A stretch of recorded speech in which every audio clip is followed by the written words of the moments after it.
Welcome to EPARTRADE Live, and this one is special. So we have two gentlemen here that we're going to talk really racing history.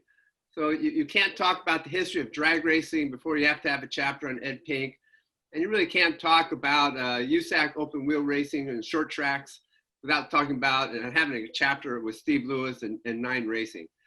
So we're very appreciative that these two gentlemen will spend their time with us today. And we're going to talk about team owner and engine builder and how to develop a winning relationship. But we're also just going to talk about racing history. I'm your host, John Kilroy, and I'm Chief of Content and Audience Development for EPARTRADE. And if you like this webinar that we're doing and some of the ones we've done in the past, I want to invite you to Online Race Industry Week, November 30th through December 4th, Monday through Friday. We're in a situation in the racing industry where the SEMA show has been canceled, the PRI show has been canceled due to the pandemic. And right now, the whole industry needs an online strategy to get through this year. And EPARTRADE has been doing it for 2 years already. Hundreds of companies have already built out showcases online on the EPARTRADE platform. And what we're going to do is have 8 hours a day, Monday through Friday, of webinars for business insights and education, and also technical webinars. So that week you can solve technical issues for your race team, your race shop, also gain business insights to increase revenue and profits. It's gonna be a hell of a week. We'll be doing this, so just sign in once and you can be at every webinar. And then for the all important 2021 product introductions, you go to epartrade.com and we'll be having them there. The theme of Online Race Industry Week is all together now, and we could do this. We can have a trade show experience, but it'll be safe because it'll be online, and we can all gather together. The one thing we haven't figured out yet is how to press a button and buy each other beers. So we don't have St. Elmo's, but a lot of other stuff we can do that week, so join us. Quick housekeeping notes on what we're doing. All webinar attendees are on mute, and just want to let you know that. And also you can ask questions. So there's a chat button at the bottom and you can go there and type in your questions, and I'll be reading them, and we'll get to as many questions as we can throughout the webinar. If you're having problems with Zoom, I'm sorry, we can't help you right this minute, and you just have to kind of keep going to Zoom and trying to work it out. We're going to record this video, and then we're going to make it available for viewing afterwards. Everybody who's watching will send you a password so you and the guys at the shop can all view it. And then EPARTRADE, just so everybody knows, it's online, it's a robust online platform for sourcing racing technology and suppliers. And the racing industry needs an online presence. There's 25,000 racing organizations that we put at your fingertips. And when I first tried it, I remember, and I'm not a computer guy, but I just remember pressing the buttons and looking around, and very quickly I felt like I was shopping the world for racing technology. So give it a shot, it works and it's fun. So our speakers again, Ed Pink and Steve Lewis, and we'll talk about a lot of stuff. Ed's just famous for drag racing engines, the old master. And I didn't know this, but Ed went on to work for Cosworth and worked on Indy 500 cars. So there's maybe still more about Ed that you don't know. Porsche IMSA cars. And Steve was the founder of PRI. And I worked with Steve for over 20 years. And I never had a boss that worked harder than me, and a friend that worked harder than me. And we worked side by side for over 20 years. And I was with him. And then he raised a family, I raised a family. And time went by. And oh, by the way, Steve also won 10 USAC National Midget Championships during that time. And I never could figure out how Steve had the time to do all that, and I didn't, because I was right there. So before we get to Ed, Steve, there's a very special time in automotive history, a very special time in California automotive history, where guys came back from World War II, and they just started hot rodding their cars. And here Detroit kind of owned the car business, and Detroit said, you have your choice of 30 cars. And the hot rodders in California, the young guys, just said, wait a minute, I want my car to be faster than anything coming out of Detroit. I want my car to be cooler than anything coming out of Detroit. And I want my car to kind of describe who I am. And Steve, before we talk to Ed, why don't you set the stage? What what was your viewpoint there about hot rodding in Southern California? Well, actually, Ed could answer this question a little bit better, but I was a kid that was raised in a family where cars weren't that important, but to me they were important. But I wasn't raised in an area or in a family atmosphere where hot rodding was kind of something that they wanted me to do. So I kind of vicariously learned about hot rodding through the Bob Peterson's book Hot Rod, and that was the Bible. You know, I had very early subscription to that and read them from cover to cover and read about people like our esteemed guest up here, Ed. So I kind of did more of a vicarious thing, except the situation that I don't know how this all fits into what we're going to be talking about today, but one situation when I was just barely 20, 21, I had a life-changing experience where I was allowed to participate in racing with the Don Horvath and Joe Horvath midget program at that time. And do you want to hear that now, or do you want to wait on that one? Yeah, let's get to midgets a little bit later, okay. And then I'll turn it to Ed. Ed, but before we get to you as the old master, there was a young Ed Pink in LA who just wanted to go fast. How'd you get started in hot rodding? Well, when I first started, you know, I was probably 15 years old, and I couldn't have a driver's license. And most of my buddies were older than I was, and they all had they had 29 Roadster, 32 Roadster, nothing like what you see today. And you know, right away I was hooked. And the first car I bought was a Model T, the 1922 Model T four-door sedan. Where we were living at the time, there was a older family living up on top of the hill, and every time I'd ride my bike by there, their garage was open and there was this Model T sitting there. And one day I got enough nerve to go and ask the gentleman that lived there what they were going to do with that Model T, because I never see it leave the garage. And they told me they were going to sell it. So and this was really a nice Model T. I mean, it had been taken care of really well. And they sold it to me for $50. Wow. Today that car would be worth a lot more than $50. So I got the car. I had no driver's license, so I had to park it a ways away from my house, and I didn't drive it. All I did was work on it, and I kind of taught myself how to work on it on a car at that particular time. That's fantastic. And then you made it out to El Mirage then to do some of the racing? Well, I started El Mirage. I was probably 17 years old. Wow. Yeah, I'm 17. I had my first job. I worked for my dad, who was in the paint business. I worked for him whenever he needed me, but when he didn't need me, I went to work for Lou Bainey. And Lou had a Gold Needle gas station in Los Angeles.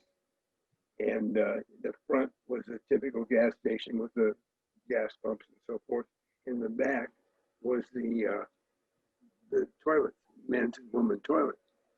Well, we didn't have any women there, so we took the women's toilet, we took the commode out of it and the sink, and we made that our parts room. And the place was called Hot Rod Heaven. And there was a journalist by the name of Louis Hodgman back in that day that decided he wanted to do a book on Lou's shop, which he did do. And there were pictures that were in the book that he took that had Esky was there, Jack McGrath was there, Manuel Iulo. Those were long-time IndyCar drivers from way back. Unfortunately, not with us today. But and he named the article Hot Rod Heaven. And the funny thing is that he named me in the article as Lou Bainey's star mechanic. Well, I was the only mechanic. And I wasn't much of a mechanic because I was learning. I was under Lou's tutelage through there. And that's kind of where I got started in the industry. That's really cool. And then, Steve, when we talked to you about doing this webinar, you kind of kept repeating to us that you want Ed to be the featured act. And so now we'll kind of work our way up to 1965. And what were you talking about when you talk about Ed the featured act, and what was going on in 1965 that we want to address here? Well, I had a lot of jobs over the years, worked in a lot of different things in the automotive business. I worked in tune-up shops, engine rebuilding shops, and general repair shops. I worked Cadillac agency on Wilshire Boulevard, and I got fired from there because they told me I was spending too much time on the job. But at the same token, I had people that when they come in with their Cadillacs to have them repaired, they asked for me. They wanted me to do the work on it. Wow. But I wasn't making them any money because I was spending too much time, and I wasn't making money myself. And so at that particular time, I worked with Eddie Meyer for a couple of years. I worked for Frank Barron, who Frank Barron was in partners with Bob Tattersfield, making early Ford flathead equipment. And when I worked at Eddie Meyer, he raced a midget, and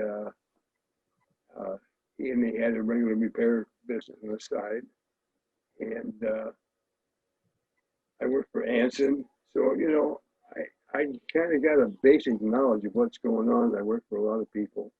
And finally, I decided I opened up my own shop, and it was a general repair shop, and I hated it because people would come in and they'd grind you on price and so forth. I remember one time a guy came in and said to me that he needed a new alternator on his car.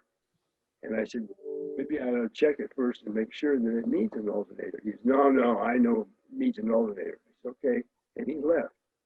I lifted up the hood rather, and looked under there. And the problem with the alternator is the wire came disconnected. So I took the alternator off the engine, cleaned it all up, put it back on, hooked the wire up, and worked fine. Charged him for an alternator. But I had to work on it. So anyway, I hated that business, the repair business.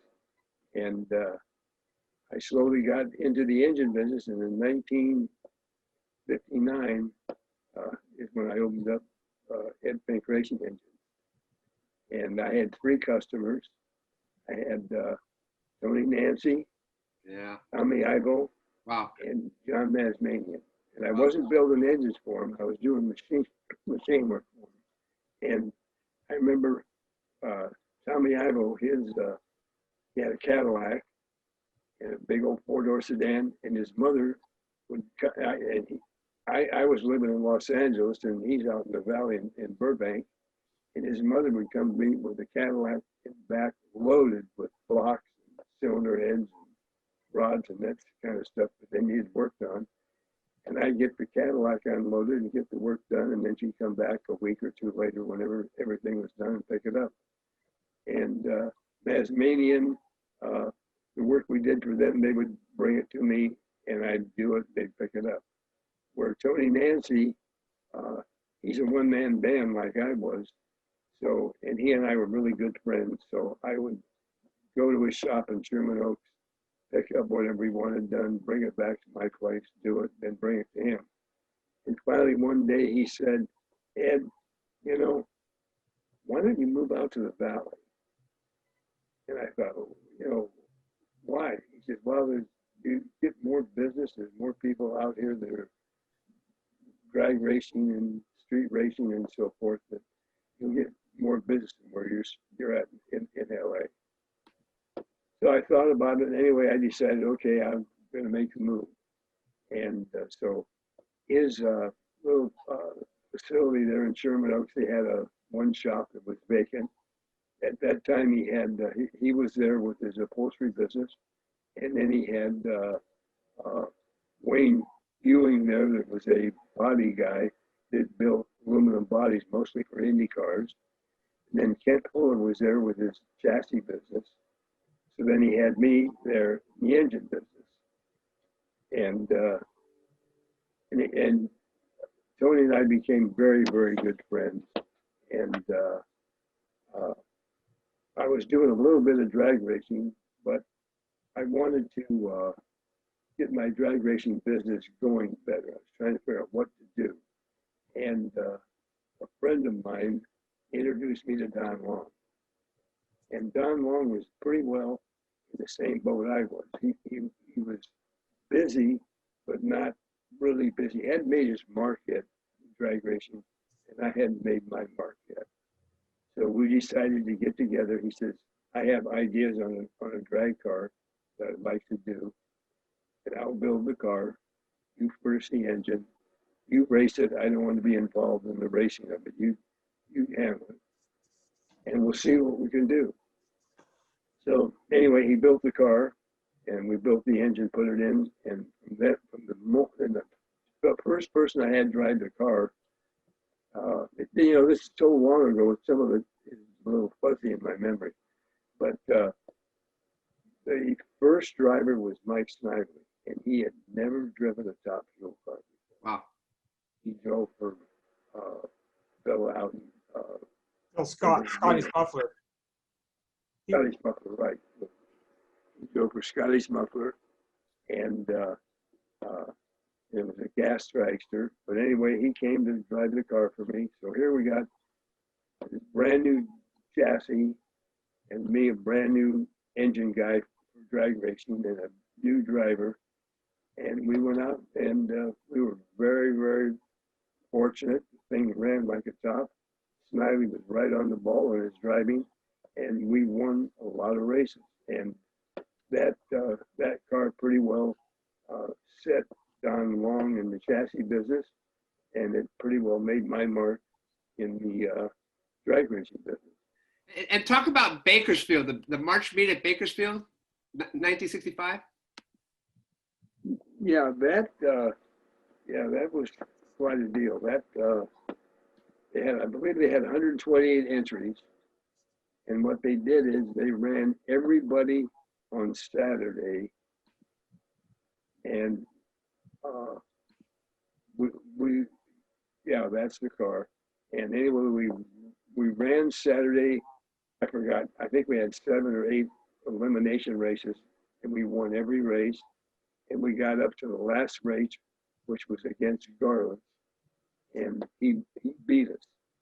And then what they did is the car that won on Saturday got to sit out everything on Sunday. But being we were runner-up, we had to do it all over again on Sunday, and which we did, and we got up to the last deal where we had to race the winner from Saturday, which was Garland, and he beat us. So, and the best part is I never had the heads off that engine the whole 2 days. That's amazing, Ed, and that's 120 cars. Those were top fuel cars, so 120 top fuel cars all in one meet. That's just fantastic. And then for you to beat everybody 2 days in a row, except for Garlis, but Garlis got a bye the whole day on Sunday. That was just amazing. And the photo I have up now is kind of a day from Bakersfield, and that's your crew celebrating, beating everybody except for Garlis. Yeah, we beat everybody with Garlis, and we won the best. I think we won the outstanding performance of the meet award. That's what that trophy's for. Wow. That's still big today. And I've read where Garlis called that his favorite win of all time was that 1965 Bakersfield meet. Yeah. And then you beat him the next race. And the next weekend, they had a big championship race in Fremont, California, and we followed him up there, and we whooped on him. Yeah. and then Steve, you were a young man at that time, and then do you remember that meet? Do you remember that happening? Yep. I was actually at the first smokers meet when Art Christman actually beat Garlitz. That was at 59, I think, Ed. Yeah, 59. And so that was the most amazing. I lay in bed at night and visualize the place was packed, literally packed, and they just ran dragsters all day long. And it was the sun was setting, and Art came up the line, and Garlitz came up the line, and Art beat him, and that was quite a moment for me. And but also for drag racing, I think it was kind of an open comp deal. People could run what you brung, and this was sort of to me really something very special to have been witnessed. Yeah, that's something. And then but before we get to the midgets, one more thing, Ed, is I don't know if everybody knows you went on to work for Cosworth and worked on Indy 500 motors. How'd that come about? Well, back in the drag racing day, it got to the point that as the races went on, it was getting more professional all the time. And there's more sponsorship coming in. And as the more sponsorship came in, there was more money available. So consequently, the teams were hiring better, more qualified people. They were starting to build their own engines. They were buying all the parts themselves. And I could see my business was slowly dwindling. And I was still building a few engines. We were selling a few parts, but I was spending a lot of time on the phone talking to people, really giving them advice. They have a problem. What do you do here? What do you do there? How do you fix this? And I never learned how to charge for that. And I had a real good friend that worked at Bell's Bonnie Jones. And one day he came into me and he said, we need some machine work done. And we're going to they've been running offies. And they went to Bell's Bonnie Jones. I don't know who the one that was the instigator there, but they went to Cosworth and they said what they'd like to do is take the DFV engine, which is a 183-inch 4-cam engine, that's a Formula One engine, and they wanted to convert it to an Indy engine, which means they would have to drop it down to 161 cubic inches, and it would be turbocharged on methanol, where the DFV Formula One engine's gasoline and normally aspirated. And the people at Cosworth looked at it and said, never work, never work. We didn't want to be any part of it. So people at Bell's Bonnie Jones went back to the shop, and they had some good people. They had Mike John was working there at the time, and Chiki Hiroshima was working there, and Larry Slaughter. And they said, it can be done, we can do it. So they took because they were running Formula One at the time, so they had the DFV engine. Wow. So they converted the DFV engine, and they had a few problems with various parts. And that's when this fella came to me and said, can you fix some of this stuff? So basically, we had connecting rods to do for them. Block needed to be line bored on the main bearings, and there was nobody there in that day. If they had to have a block line board, they had to send it to England to have it done. Wow. By the time you do all that, I mean, you're looking at a month Yeah. tied up, and the cost for doing it was astronomical. So we built all the tooling so that we could line bore the Cosworth block. And pretty soon, we're doing a lot of the work for them, not building their engines. They built their own engines. We were just doing machine work for them on various parts that they had problems with.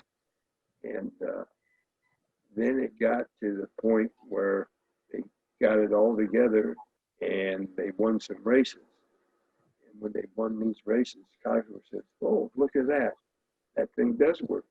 Maybe we better look at it. So they looked at it, and that's when they made the DFX engine, the actual engine for Indy, but basically it's a replica of the DFV engine just made for Indianapolis. And so anyway, they did the engine, and they hired a few people away from Bell Sparley Jones to go to work for them in England.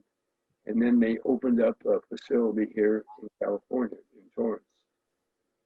The only problem with that facility was they had no dyno and they had no machines to do anything with. So they knew that I had been doing some machine work for Bell Sparley Jones. They called me on the phone and said, would you like to do line boring on our blocks for us? I said, sure. And would you like to do the connecting rods for us? Yes. So we're doing the blocks, machine work on the blocks. We're doing connecting rods for them. And we're doing cylinder heads, valve seats, and valve guides, and valve jobs, and that sort of thing. And then they called me one day and said, we'd like to run our engines on your dyno. So I said, fine. So we started running their engines on the dyno. So now we're running their engines on the dyno. We're doing machine work for them. So I had a very good relationship going on with Cosworth. And then we still had a bit of drag racing we were doing. And one day they called me again from Cosworth and said, we'd like you to rebuild these engines. And I said to them, you know, we haven't done any of those. I said, what Indy owner is going to come to a drag racer and have him say, we want you to build our Indy engine? Yeah. They told me, don't worry about it. We'll take care of it. People will come to you. So I said, okay. And I said, but the problem is we hadn't done a Cosworth. We've done machine work on them. We're familiar with the parts, but doing an engine's a whole different story. No problem. We'll send you Chicky. Chicky Hiroshima was the engine guy. I mean, he was something special. So they sent Chicky to me for 2 weeks, and he put our guys through school. And the next thing we know, we got customers we're doing Indy engines for, the Cosworth engine. And as I'm going along business-wise, the drag racing thing for me was getting smaller, and the IndyCar thing was getting bigger. And it got to the point that I needed to make up my mind whether I was going to do IndyCar engines or drag racing. I made the decision, IndyCar is the way I want to go. And I left it, that was 1980. And I let the drag racing thing go. And I just concentrated on IndyCar. And at one time we had 6 teams we were taking engines, building engines for. It's amazing, Ed. And, in 1980, we were doing engines for Al Unser Sr.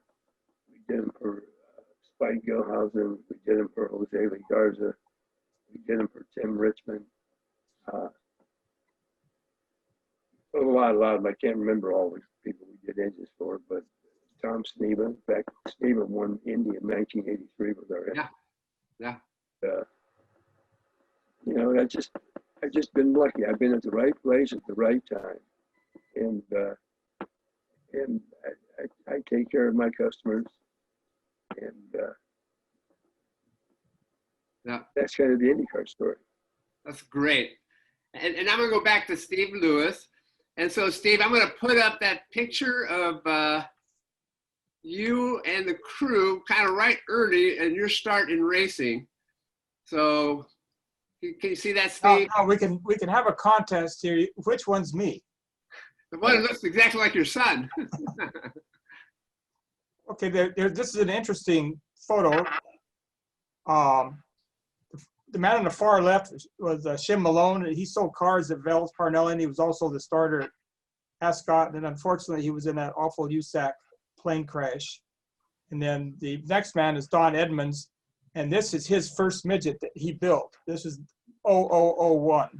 And Don at the time was working for Bill Thomas Race Cars in Anaheim on the Cheetah project, but he knew that was going to come to an end, and he wanted to have a future in racing. And so he went to Don Horvath, and this car was built. He went to Horvath, in the 1962 Thanksgiving Grand Prix, where we weren't doing very well, and told Don, went up to him and says, I can build you a car to win with. And that was in the fall of November of 62. He built the car, and this is April of 1963. So his prognosis was right. And this was the first win. This car won 8 races in 2 years. And this man right here next to Don is Sonny Meyer. And Sonny was the son of Louis Meyer, and at that time they were the Meyer-Drake. They owned the Offenhauser engine company, and it had a little Meyer-Drake Offie, and Sonny built the engine. And for me, this was a very, very important situation because I saw the value. I saw how this whole thing worked, and that Don Edmonds had a vested interest in that car, and he wanted it to be good, and he did everything humanly possible during the evening to make sure that the car was right chassis-wise. And after every session, Sonny would look at the engine, and every decision, whether to make a gear change or a jet change, was all done only by Sonny. And I saw the beauty of a really good driver in a really good car and with a really good engine man. And that was indelibleized in my mind. And because that car won a lot of races there at a 2-year period. So this is kind of how I got my start, and also my education from some very bright people, because I was just I was a stooge at that time, and was told to do things from the stooge perspective. But I saw the beauty of it. And that, again, indelibleized in my mind. If I ever wanted to race, I wanted to be I wanted to be involved with an engine man and a chassis builder, because I felt that would be the best way for us to have success. And then let's jump ahead to you're racing with a Cosworth or a Earl Gertie engine. And it's one of the most amazing things watching you as a team owner. A lot of times you had a very successful program put together, and then a lot of other teams kind of would get a similar program, and then you would take a risk and move on. And I thought that was always amazing to me, Steve. Okay. We had a very successful program going with Bob East and the Beast cars, and then that was all started with Stanley Fox. And then Earl Gertie wanted to get into the midget business, so we were kind of there. And Earl played a key role with his program and in that little 4-cylinder midget engine. It was a Chevrolet head and a Rodeck block, and that all worked. But for Earl, he spent a lot of time on those engines. But where he was making the money was on the 410 sprint car engines. And I think it got to a point where it was more important for him to be doing that. And then, so we got to a point where we were racing, pretty much Gertie had the engine, had the main event, is probably mostly Gertie's. Yeah. And Bob, he was always very clever of wanting to find every way for an advantage, Bob East. And so we had a discussion over the phone that we need to look for an engine program. And we talked to a number of builders, and Ed was on the list. And we called Ed, and he came down to the shop, probably, I think it was 1994, our shop in Laguna Beach, and we had a car there, and he came down and he had a notebook, and he went in and just went up from head to toe of the car. And he said he would be interested, and that eventually we would have a meeting and talk. But this was the first time that Ed came to our shop, and it was just more of a preliminary meeting. But then at the same time, we had Paige Jones would race for us at certain times during the 1994 season. And Parnelli, he just said, Steve, he said, geez, I have these connections with Ford. And when I see Paige roaring around in with that Chevy, he says, that he just didn't feel good. And so he contacted Don Vesco to do an engine for Paige, a Ford engine, so that every time we ran Paige, we'd take the Gertie out and we put the Vesco Ford in. And one time we had an engine build, it was like an engine builder convention, because Vesco would come and work on the engine when Paige was in the car, and then we had Earl working on the engine when Fox was in the car. So that was kind of interesting. But we found that the little Vesco engine, Paige qualified well, he'd win a heat race, and about halfway in the main event, it kind of go into an explosion, and we'd never finished the main event with that engine. And then when Paige got hurt there at Eldora, we took the engine out, and I ended up back in my shop in Laguna Beach. And so I called Parnelli one day and said, I want to bring your engine back. And I'm driving up the freeway heading to Parnelli's, and he said, no, I don't want that engine. It's yours. So I'm halfway up, so I call Ed, and I say, Ed, I got something I want to show you. It's in the back of my Suburban. So I drive on up to Van Nuys and back the car back up against Ed's building, and opened up the rear door of the Suburban, and wedged between two Hoosier tires was this Vesco Ford engine. And Ed came out, and I watched Ed, and I didn't see much reaction of positive about anything. And he said, well, let me look at this thing, and I don't know what you want to do with it, but we can't do anything until I look at it. And you need to hear his side of the story now, because I dropped the engine off at Ed's, and then Ed can tell you kind of what happened next. What was your first impression, Ed, when you saw that motor? You're right. Now, I'm not going to throw anybody under the bus here. Don Vesco, I liked him. He was I liked him. He was a good guy. I remember when the Ford first came into prominence, you might say. A good friend of mine that was on Steve's crew, by the name of Mike Reed. They were going to what race is it back there, Steve? That the High Banks. Belleville.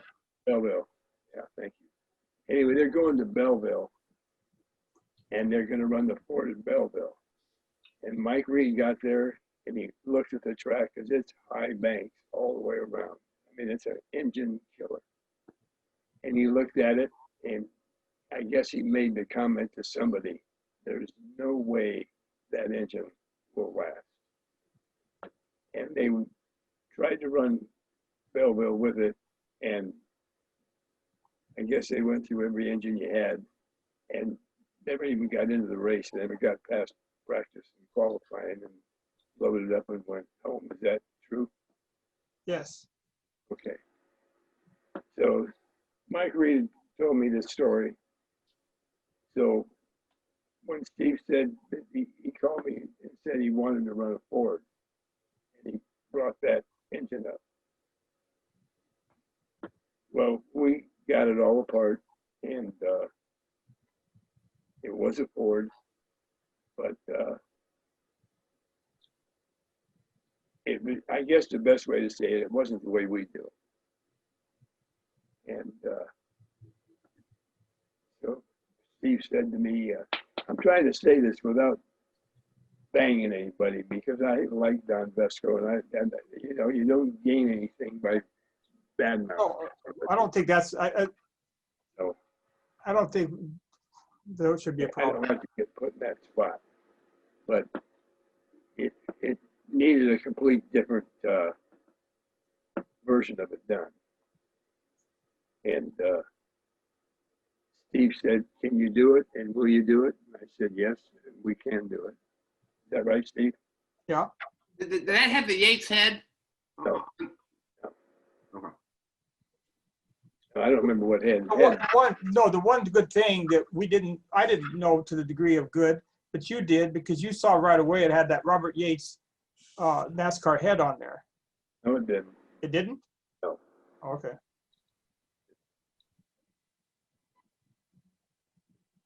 And then what happened next, Steve? Ed finished a Ford engine and you tested it out? Okay, no. So Ed told me, I'll do this project, but you can never ask me when it's going to be done. And then we had the 95 season, and we had the Gerties. So we brought the Gerties to Ed, and we only had two of them, and we were running Jay Drake and Tony Stewart then, and two-car effort with only two engines. And so they got frequent flyer miles going back and forth from Indianapolis to Los Angeles. And Tony won the championship in 95 with a Gertie. But Ed was developing the Ford, but we could never ask when it would be ready. We were hoping it'd be ready pretty soon. Oh, when we started on the engine, basically, we built a whole new engine, a whole new Ford engine. And I was very friendly with Robert Yates at the time. And I was the one that got the Robert Yates head. Oh, okay. Okay. Head that we got, that he gave us, is the one he was running on the NASCAR Cup engine. And anyway, from the time that we started on the engine till it was actually ready to go in the race car, it was 9 months. Wow. And we did a lot of, without getting into all the technical things, we did a lot of neat things to the engine that hadn't been done before for a midget. And most of the Gerties that we ran on our dyno, the ones that Steve was running, made between 260 and 265 horsepower. And we had heard stories throughout the circuit that the Gertie engine made 300 horsepower, 320 horsepower, 315 horsepower, all these guys. But the ones that we had were 260, 265. And they won their share of the races with the ones we had. And so consequently, as far as I'm concerned, we were looking at 260, 265 horsepower engines. And when we got the first Ford done, up on the dyno and ran it just the way we originally put it together, it made 300 horsepower. Wow. And I knew that we had a good one. So the first time the car ran was at Phoenix on the Mile. And we had Kenny Irwin driving the car, right, Steve? Yep. We almost won the I got race. a photo of Kenny. I'll put that up with the car.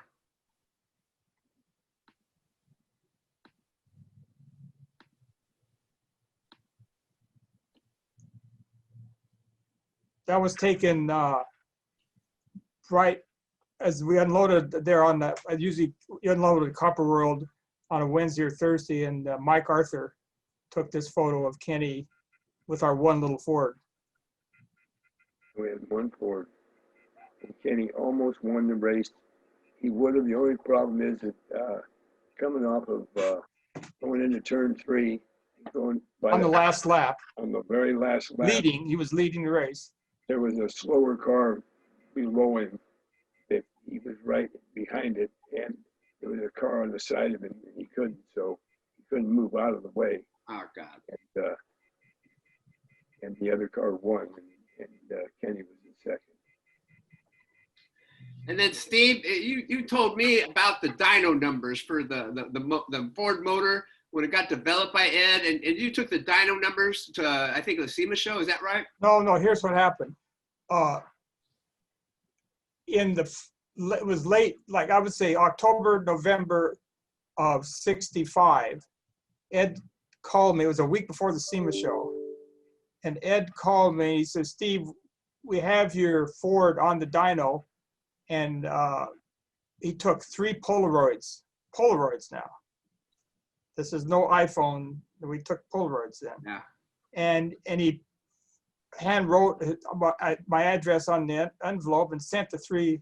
So 2 days later at the PRI office, Ed Pink envelope comes with 3 Polaroids the day before we went to SEMA. So I put them in my wallet or somewhere, and sometime during the first day of the SEMA show, I went into the Ford booth, and at that time Lee Morse was the director of racing, and so I thought this is something he might want to know what we're doing, and I kind of wanted to let Ford know what we're doing, and maybe that would entice him into being involved in helping us a little bit. So I asked Ed permission to do that, and he said okay. And I had no idea the reaction. I had no idea what kind of reaction I was going to get with my 3 Polaroids.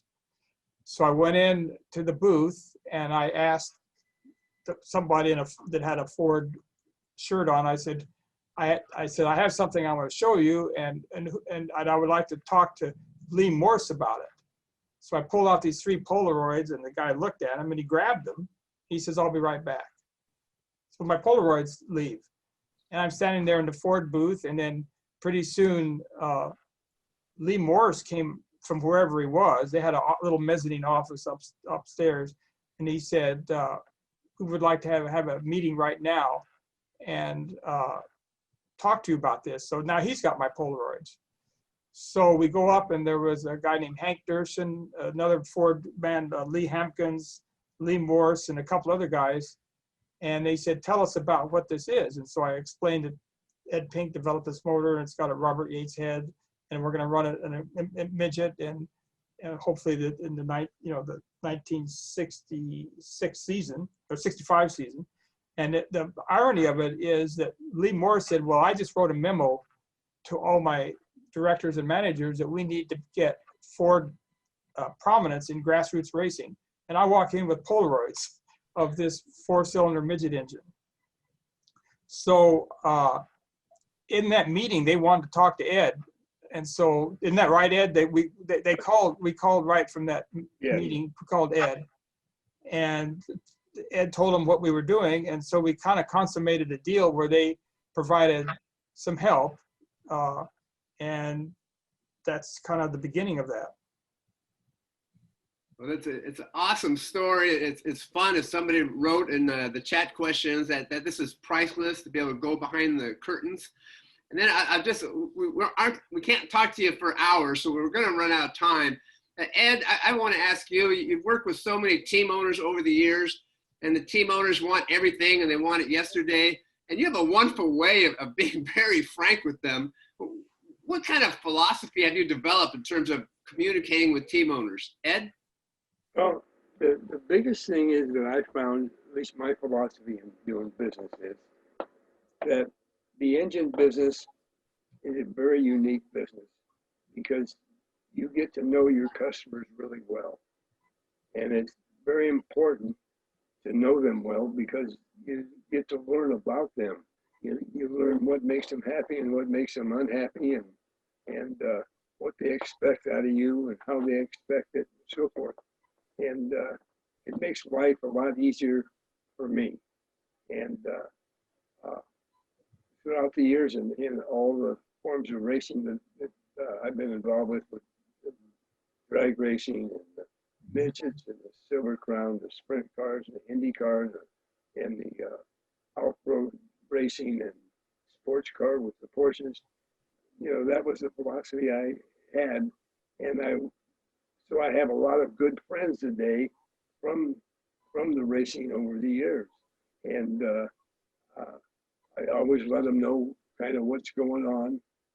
But when they got into a development program, I never really gave them a deadline when I could do it. Now, I know that that probably wouldn't make it today, in today's world, but we're not talking about today's world. We're talking about yesterday. And I tried to make sure that I always gave them 100% effort. And that was easy because I enjoyed it. I loved what I was doing, and I liked the people I was doing it for. So consequently, can I say something? Ed, those engines, we went over 100 features with those engines. And Ed told me one time, he said, I know you own these engines, but they're really my engines. And he worked with Bob, and they worked together, going back to that picture that Ascot picture, that Ed and Bob worked together really well. And with the testing and everything, and he helped us a lot with some things that we need, in the engine department. And as a result, we had a really good little team that with everyone's pointed in the right direction. And as a result, we had a lot of success. And I'd like to talk to you, Steve, about that. Sometimes in the racing industry, we think it's all about parts, and we talk about winning races, we think of parts, but I think it's about people at the end of the day. And it's about people who work hard, people who aren't afraid to take a risk, people who think about racing night and day. And the people who think about racing once in a while, they're not going to win championships. You know, they're just not going to get there. So Steve, as a team owner, you know, could you just kind of wrap up your philosophy, either choosing engine builders, car builders, or how, I mean, even drivers, spectacular drivers with, you know, guys who went on to win NASCAR championships? Well, it goes back to that photograph, because in that photograph, there was Sonny Meyer. And then in the victory lanes, we had an Earl Gertie, or we had Ed Pink was in the picture. And then Don Edmonds, we had Bob East became the Don Edmonds of the program. So we had these people that had vested interests. You know, Bob wanted to sell cars, and we had to perform. And Ed wanted to sell engines, and we had to perform. So having those men with their knowledge and their vested interest, my job was more of a coordinating job than, because the last thing I wanted to do was botch up what they were doing so well. So I did more of the coordinating. From the driver's perspective, there was a variety of reasons we had certain drivers. You know, Fox was initially my first driver, so he was involved initially, and then we each, you know, Kenny Irwin was at Tony Stewart won the championship in '95, but he told us that we should put Kenny in the car. So Kenny came as a result of Tony. We had Jason Leffler, we had Dave Darlin, we had, you know, Casey Kane. Yeah, Casey Kane. That was we had all these. So then we kind of had the opportunity to get these guys at a very young age, and we had the program, and they worked out well. I'll say. Okay, Steve, I got to show your midget. So everybody's going to want to see this. We can't end this without showing the midget. This is So the Horvath midget. Wait, let me get it. Whoa. There we go. This is a it's a reconstruction of the very first Don Evans built. And you have the one. Do you have the original midget, the 4-color one with Don sitting in it? Yeah. So this is we just finished this thing. Let me get it. Alrighty.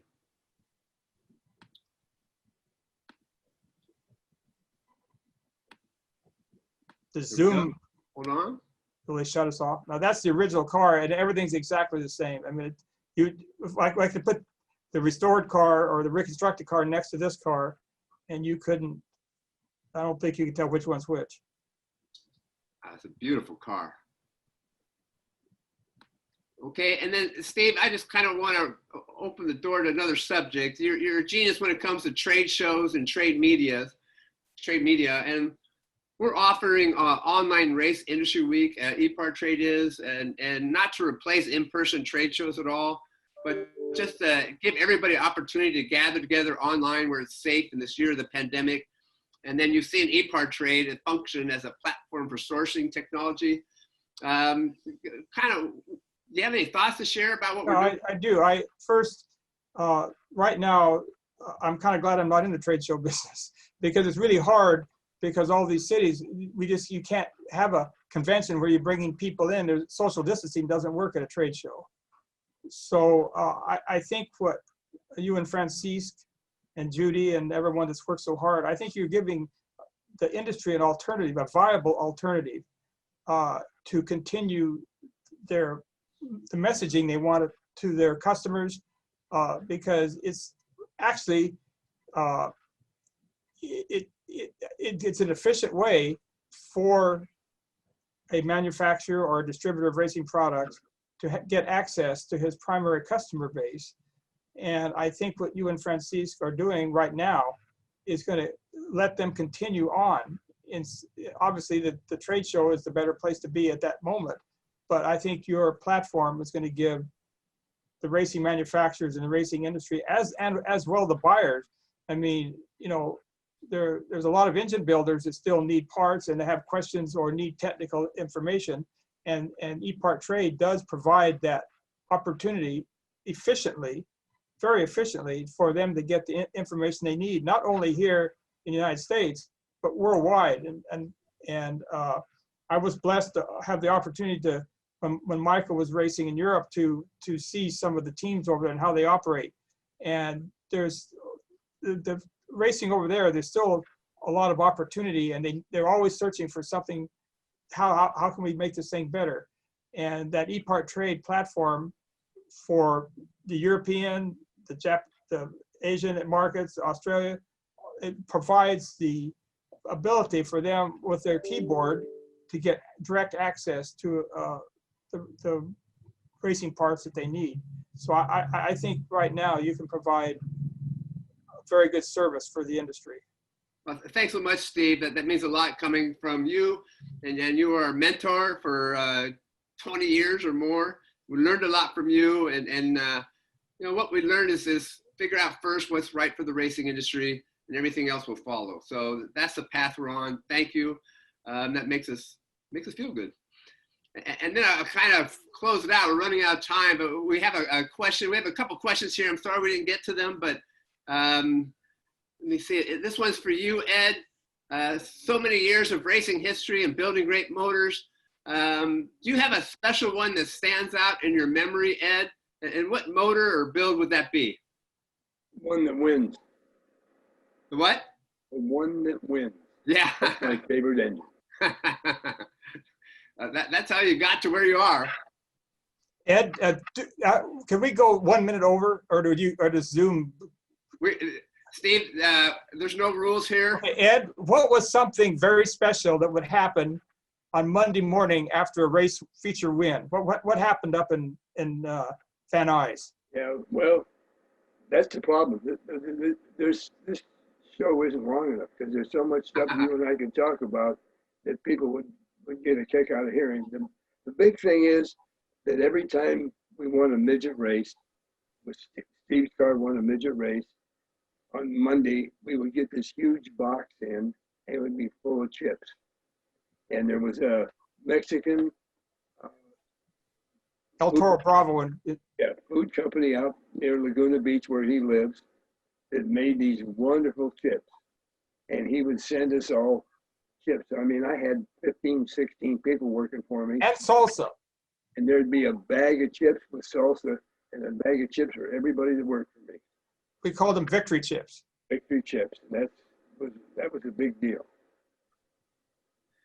Yeah, we love going to work on Monday morning and seeing victory chips there in the break room. So it meant a lot to the whole crew. Nicole was our victory chip person that did all that. And you were the one, yeah. Okay. Hey, I'd like to tell you one little tidbit before you close off. This has to do with Steve's midget. Back in the day when he just had one, we were building 4 Ford midgets for him. And when we had the first engine done,